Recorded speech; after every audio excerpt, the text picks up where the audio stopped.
को। कोहलबर्ग ने कौन सा सिद्धांत दिया? नैतिक विकास का सिद्धांत। नैतिक विकास के सिद्धांत को किसने दिया? कोहलबर्ग ने नैतिक विकास के सिद्धांत को दिया।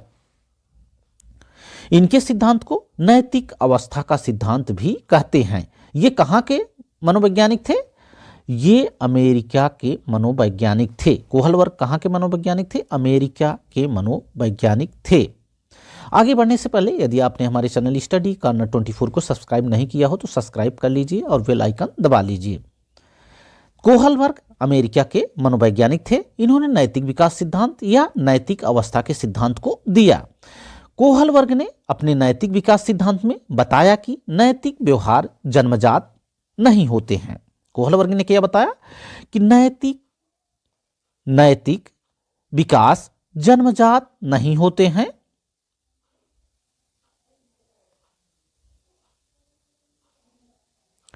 बल्कि इसे सामाजिक परिवेश में सीखा या अर्जित किया जाता है।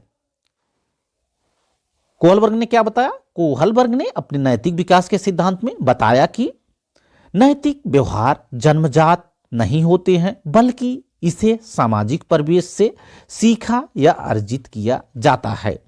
लॉरेंस कोहलबर्ग ने नैतिक विकास की 3 अवस्थाएं बताई। कितनी अवस्थाएं बताई? 3 अवस्थाएं बताई तथा 6 चरण बताए। एक एक अवस्था में 2-2 चरण इन्होंने बताए। उन्होंने पाया कि ये चरण सार्वभौमिक होते हैं। इस पॉइंट को आपको ध्यान रखना है। लॉरेंस कोहलबर्ग ने नैतिक विकास की कितनी अवस्थाएं बताई?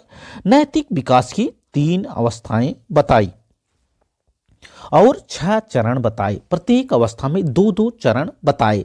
उन्होंने पाया कि ये चरण सार्वभौमिक होते हैं। इन्होंने कौन कौन सी अवस्थाएं बताई? पूर्व परंपरागत अवस्था यानी प्री कन्वेंशनल स्टेज, जो कि 4 से 10 वर्ष तक की होती है। जो पूर्व परंपरागत अवस्था इन्होंने बताई वह 4 से 10 वर्ष तक की होती है। परंपरागत अवस्था 10 से 13 वर्ष तक होती है और उत्तर परंपरागत अवस्था 13 वर्ष से अधिक होती है। तो आइए हम एक एक के बारे में देखते हैं। सबसे पहले देखते हैं पूर्व परंपरागत अवस्था। पूर्व परंपरागत अवस्था जो कोहलबर्ग ने अपने नैतिक विकास में बताया। उन्होंने 3 अवस्थाएं बताई। सबसे पहले पूर्व परंपरागत अवस्था, फिर परंपरागत अवस्था और उत्तर परंपरागत अवस्था, और प्रत्येक अवस्था में 2-2 चरण बताए। कुल 6 चरण और 3 अवस्थाएं इन्होंने बताई। तो हम बात करते हैं पूर्व परंपरागत अवस्था की। इस अवस्था में 4 से 10 वर्ष तक के बालक आते हैं। इसे बाल्यावस्था के रूप में जाना जाता है। पूर्व परंपरागत अवस्था को बाल्यावस्था के रूप में जाना जाता है। कितने वर्ष तक के इस बालक इसमें आते हैं? 4 से 10 वर्ष तक के बालक इसमें आते हैं। इसमें इन्होंने जो चरण बताए, आज्ञा एवं दंड की अवस्था, stage of order and punishment. Kohlberg के अनुसार बच्चे का चिंतन दंड से प्रभावित होता है। कोहलबर्ग के अनुसार बच्चे का चिंतन दंड से प्रभावित होता है। परिवार के सभी सदस्यों बच्चे को कुछ कार्य करने का आदेश देते हैं। परिवार के सभी सदस्य बच्चे को कुछ कार्य करने का आदेश देते हैं। इन आदेशों का पालन न करने पर बच्चे को दंडित किया जाता है। अर्थात बच्चा आज्ञाओं का पालन इसलिए करता है कि उसे दंडित न किया जाए। यही उन्होंने अपने आज्ञा एवं दंड की अवस्था में बताया। दूसरा इनका चरण है अहंकार की अवस्था। इन्होंने पूर्व परंपरागत अवस्था में 2 चरण बताए, आज्ञा एवं दंड की अवस्था, दूसरा अहंकार की अवस्था। अहंकार की अवस्था में इन्होंने बताया कि जैसे जैसे बच्चे की आयु बढ़ती जाती है वह परिपक्व होता जाता है। यह उसका उद्देश्य झूठ बोलने से यदि उसका उद्देश्य झूठ बोलने से पूरा होता है तो वह झूठ बोलता है। अगर भूख लगी हो तो वह खाना चुरा कर खा लेता है। तो ये क्रियाएं जो है अहंकार की अवस्था में आती हैं। अहंकार की अवस्था में बताया कोहल वर्ग ने कि जैसे जैसे बच्चे की आयु बढ़ती जाती है वह परिपक्व होता जाता है। यदि उसका उद्देश्य झूठ बोलने से पूरा होती है तो वह झूठ बोलता है। अगर भूख लगी हो तो वह खाना चुरा कर खा लेता है। तो ये क्रियाएं अहंकार की अवस्था के अंतर्गत आती हैं। अब हम बात करते हैं परंपरागत अवस्था की। परंपरागत की जो अवस्था बताई कोहल वर्ग ने वह 10 से 13 वर्ष तक की बताई। कितना? 10 से 13 वर्ष की अवस्था। इस अवस्था में 2 उप स्तर विकसित किया गया। पहला प्रशंसा की अवस्था और दूसरा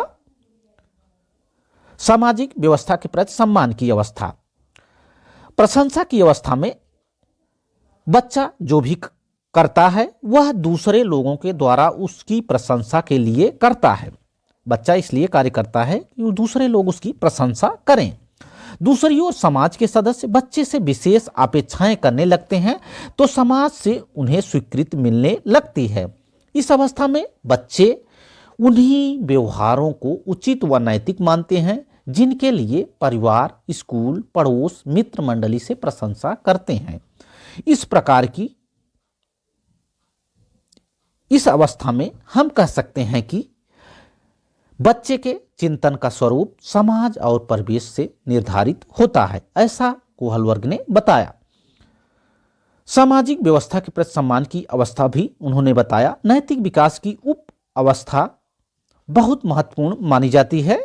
नैतिक विकास की यह उप अवस्था जो कि सामाजिक व्यवस्था के प्रति सम्मान की अवस्था है बहुत महत्वपूर्ण मानी जाती है। कोहल वर्ग के अनुसार समाज के ज्यादातर सदस्य नैतिक विकास के इस अवस्था तक पहुंच जाते हैं।